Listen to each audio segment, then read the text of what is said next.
প্রথম সমুদ্রগামী ফেরির যুগে প্রবেশ করল বাংলাদেশ। চট্টগ্রাম থেকে সন্দ্বীপ রুটে চালু হয়েছে যাত্রীবাহী ফেরি। সকালে 5 জন উপদেষ্টাকে সঙ্গে নিয়ে নতুন এই প্রকল্পের উদ্বোধন করেন নৌপরিবহন উপদেষ্টা অবসরপ্রাপ্ত ব্রিগেডিয়ার এম সাখাওয়াত হোসেন। এতে সন্দ্বীপের মানুষের যাতায়াতের দুঃখ দুর্দশা একদিকে যেমন ঘুচবে, তেমনি খুলবে অর্থনৈতিক সম্ভাবনার নতুন দ্বার, এমনটাই বলছেন সংশ্লিষ্টরা। চট্টগ্রাম ব্যুরোর প্রতিবেদন। চট্টগ্রামের বিচ্ছিন্ন দ্বীপ উপজেলা সন্দ্বীপে প্রায় 4 লাখ মানুষের বসবাস। দৈনন্দিন কাজে এই জনপদের বাসিন্দাদের জীবনের ঝুঁকি নিয়ে ট্রলারে করে উত্তাল সাগর পাড়ি দিয়ে আসা যাওয়া করতে হয় চট্টগ্রামে।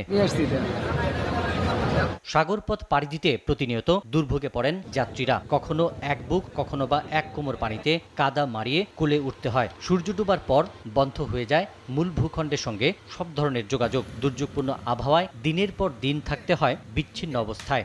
সন্দ্বীপবাসী দীর্ঘ 50 বছর ধরে আমরা আন্দোলন সংগ্রাম করতেছি মূল ভূখণ্ডের সাথে আমাদের সম্পৃক্ততার জন্য। 53 বছর ধরে এই যাতায়াত এবং যোগাযোগ ক্ষেত্রে মারাত্মক ধরনের দুর্ভোগের শিকার হয়ে আসছে। আমাদের এই যোগাযোগ ব্যবস্থা অনেকটাই ছিল অরক্ষিত।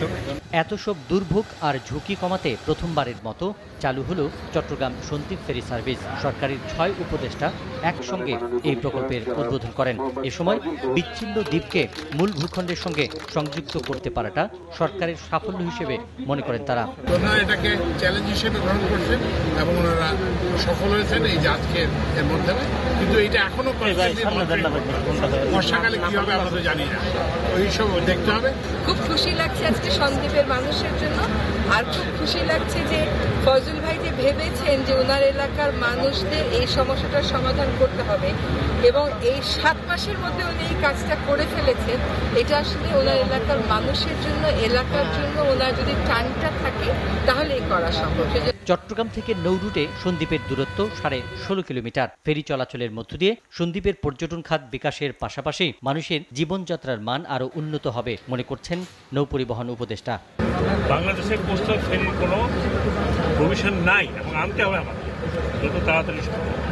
এবং কোস্টাল ফেরি ছাড়া সন্দ্বীপে এখানে আমি রেগুলার দিতে পারবো না, কারণ এটা অনেক অ্যাক্সিডেন্ট আপনাদের সহযোগিতা দরকার। পরে সন্দ্বীপ উপজেলা পরিষদের মাঠে সুধী সমাবেশে ভার্চুয়ালি যুক্ত হয়ে বক্তব্য রাখেন প্রধান উপদেষ্টা ডক্টর মোহাম্মদ ইউনূস।